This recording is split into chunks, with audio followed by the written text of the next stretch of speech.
Ladies and gentlemen, Kamala Harris goes to do an interview and gets completely cooked. And I'm telling you right now, why can't American anchors, journalists be like this?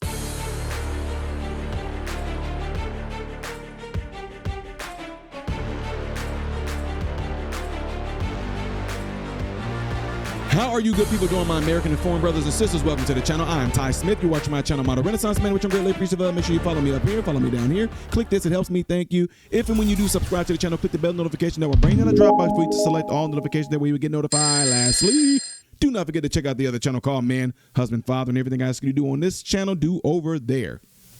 Ladies and gentlemen, boys and girls, y'all know that, she had to take a break a little bit. Y'all know that. Cackling Kamala, in which those diagrams and the three circles and the spaceship and the buses, when the wheels in the bus go round and round they go, because round is the only place you can.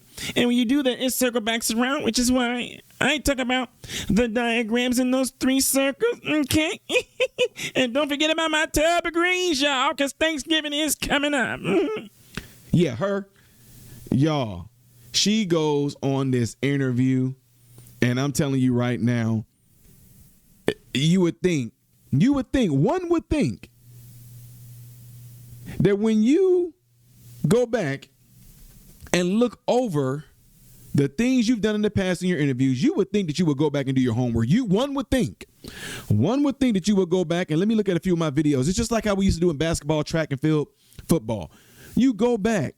Let's play our tapes back. Let me see how I perform. Let me look at this and see what I could have done better. Kamala Harris had all the time in the world to go and do that. But what does she do? She does not do that. Shout out to Memology 101 for this. She does not do that. She gets on here and still think that people are going to fall for the bull crap. Folks, people are done. They're done. So she's on this interview right here with Miss Ferguson. And I like what Miss Ferguson is going to do here, and I'm pretty sure you guys are too. Check this out. All right? You see what it says right here, right? You read it, because I wanted this to go away real quick, and then y'all looking like, Ty, I don't understand what you're talking about, dude. What happened? Blah, blah, blah, blah. Okay? Right? You see that, right? Let's play it. Explain, ladies and gentlemen. Just hold on. The reason that you put it wasn't Joe Biden then to put it on him, wasn't his refusal to recognize his own frailties the reason that you faced a nearly impossible task?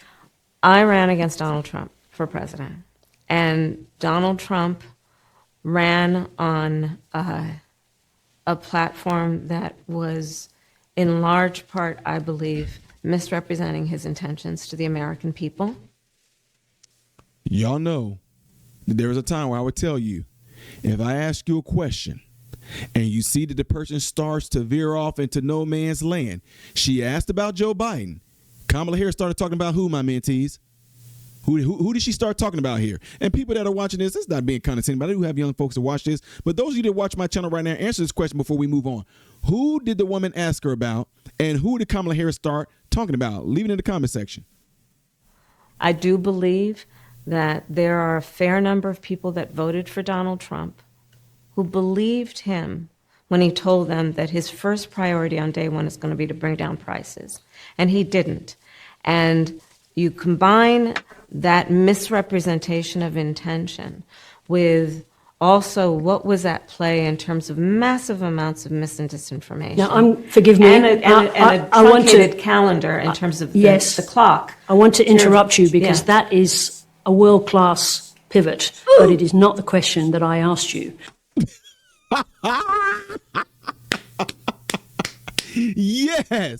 Yes. Finally, this is what I'm talking about. Thank you, Miss Ferguson. Thank you for showing a lot of our news anchors, our journalists, how you are supposed to do this. She called her out on this, and look at Kamala Harris' face. Stuck. I'm sorry, y'all. I got to see this one more time. We got to do this one more time. Kamala Harris knew what she was about to do. That's why she kept trying to overtalk the reporter. also what was at play in terms of massive amounts of mis and disinformation. Now, forgive me. And a I want truncated to calendar in terms of yes, the clock. I want to interrupt you because Yeah. that is a world-class pivot, but it is not the question that I asked you, Holy shit, you fucking killed her, dude! which is about Joe Biden's failure to recognize his own frailties and what that did to you. The question is about Joe Biden. Are you still reluctant to criticize the former president? Don't y'all think that was, I mean, I think that she eloquently said that. She articulated it really well. In what regard, please? Well, just in terms of that question. So you What went on. exactly would you like to ask? Why don't be more specific, if you don't mind. Okay, how about she make it more layman? Was it Joe Biden's decision, his failure to recognize his own frailties in that position, that put you in the position that made it almost impossible to win that race? He was not frail as president of the United States. Really, nigga? Mr. Bonnie, Mr. Bonnie. Anyway, the show got okay. Teleprompter. Loudly and clearly. And now I want to hand it over to the president of Ukraine, who has as much courage as he has determination. Ladies and gentlemen, President Putin.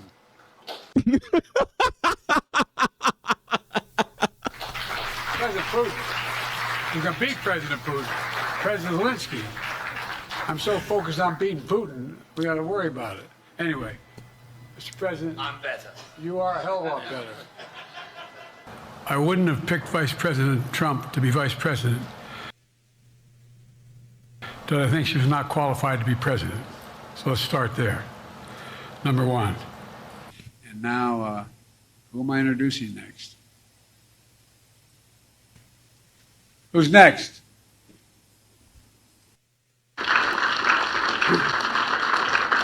Thank you, thank you, thank you.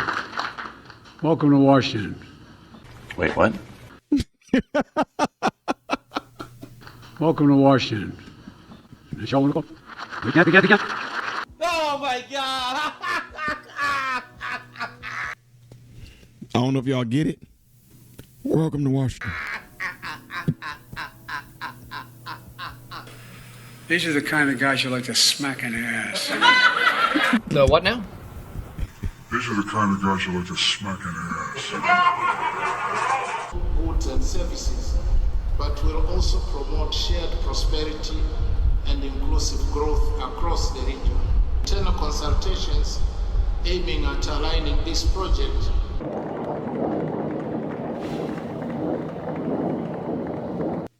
If y'all don't understand what's going on, don't look at the guy in the parachute. Look in the top right corner right there. Who's that man standing there? Don't know what's going on. Look.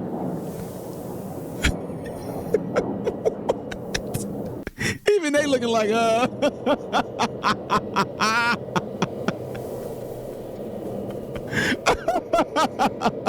This is a lot of stuff the news didn't show y'all. Y'all recognize who that is right there?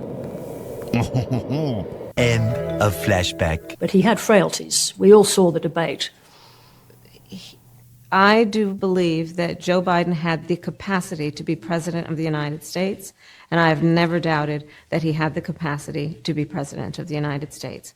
If you want to talk about whether he had the ability to endure what a race for president of the United States would require in that political environment in 2024, as I've said in the book, I had concerns. I'm just wondering, is there a reason why you won't go to that prolonged frailty question? Now, we saw the debate, we saw the difficulty he had marshalling his thoughts. I have answered that question. I do not believe that I think it's just hard watching the debate to see how there could not be a problem long term with someone who can't marshal their thoughts. I'm not saying his acuity wasn't present. I talked about that in the book. Okay, and what did you say about it in the book? And I also mentioned the context in which that debate occurred.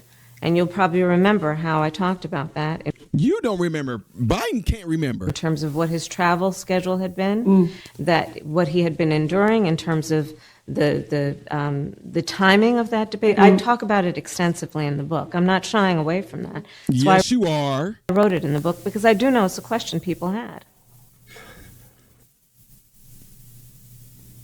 This is who could have been in office right now. Don't forget, they the whole 4 years they were there, Joe Biden hardly did any interviews, hardly any. Trump is one of the most interactive presidents ever. He's with the times. He's tweeting. He's posting on his social media. He's posting on True Social. He's letting us know what's going on. He's letting us know what's up. He's leaving little things on True Social saying, thank you for your attention to this matter. We're getting ready to do this. We're going to do that. We just did that. We just did a peace deal. And then we get this right here. Still a whole bunch of word salad. Did she not learn anything from the past? It's like people just like, oh my God, girl, stop. Anyway, y'all, I just wanted to give y'all that. I hope y'all got some laughs out of this. Let me know what y'all think about all this by putting it in the comments below after the video. Don't forget to do what y'all see in these animations right here. That will greatly help my channel. You want to see the next video after this one? It will be up there. Things as of yesterday you may have missed right here. If you have not subscribed, which I don't know why, click this. I am Ty Smith, Modern Renaissance Man. I hope and pray every last one of you have food, shelter, and clothing. Most of all, praying every last one of you guys in great health, mentally, physically, emotionally, spiritually. God bless you all through Jesus.